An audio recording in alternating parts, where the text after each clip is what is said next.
ಇನ್ನು ದೇಶದಲ್ಲಿ ತೈಲ ಬೆಲೆ ಏರಿಕೆಯ ವಿಚಾರವಾಗಿ ಪ್ರತಿಕ್ರಿಯೆ ನೀಡಿರುವಂತಹ ಡಿವಿಎಸ್, ದೇಶದಲ್ಲಿ ಪೆಟ್ರೋಲ್ ಬೆಲೆ ಏರಿಕೆಯ ಹಿಂದೆ ಕೇಂದ್ರ ಸರ್ಕಾರವಿಲ್ಲ. ಈ ಹಿಂದೆ ಅಧಿಕಾರದಲ್ಲಿದ್ದಂತಹ ಸರ್ಕಾರದ ಕರ್ಮಕಾಂಡದಿಂದಾಗಿ ಬೆಲೆ ಏರಿಕೆಯಾಗಿದೆ ಅಂದಿದ್ದಾರೆ. ಹಿಂದೆ ಸರ್ಕಾರದ ತಪ್ಪು ನೀತಿಯಿಂದಾಗಿ ಇಂದು ತೈಲ ಕಂಪನಿಗಳೇ ತನ್ನಷ್ಟಕ್ಕೆ ಬೆಲೆಯನ್ನ ನಿಗದಿಪಡಿಸುವಂತಾಗಿದೆ. ಅಲ್ಲದೆ ರಷ್ಯಾ ಮತ್ತು ಉಕ್ರೇನ್ ನಡುವೆ ನಡೆಯುವಂತಹ ಯುದ್ಧವು ತೈಲ ಬೆಲೆ ಏರಿಕೆಗೆ ಕಾರಣವಾಗಿದೆ. ರಷ್ಯಾದಿಂದ ತೈಲ ಆಮದು ಮಾಡುವ ಕಂಪನಿಗಳಿಗೆ ಯುದ್ಧದಿಂದ ತೊಂದರೆಯಾಗಿದೆ.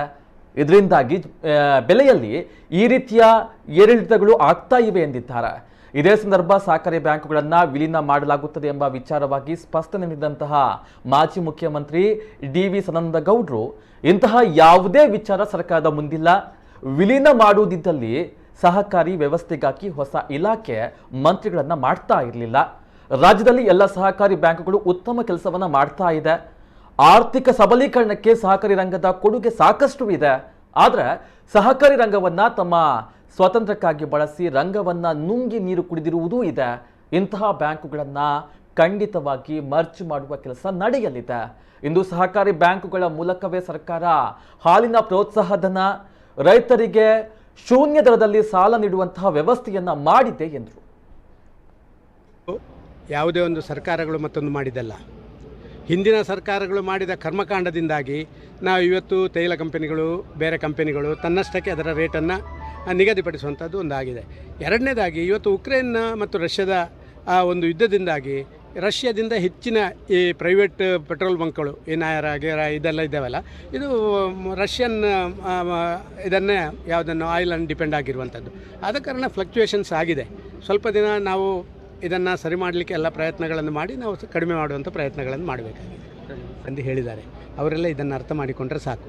ಇವತ್ತು ಸಹಕಾರಿ ರಂಗಕ್ಕೆ ಅತ್ಯಂತ ವೇಗ ಕೊಡಬೇಕು ಅಂತ ಹೇಳಿ ನಾವು ಒಂದು ಹೊಸ ಮಂತ್ರಿಯ ಇದನ್ನು ನಿರ್ಮಾಣ ಮಾಡಿ ಒಂದು ಸ್ಪೆಷಲ್ ಮಿನಿಸ್ಟ್ರಿಯನ್ನು ಮಾಡಿದವರು ನಾವು ಮಾರ್ರೆ.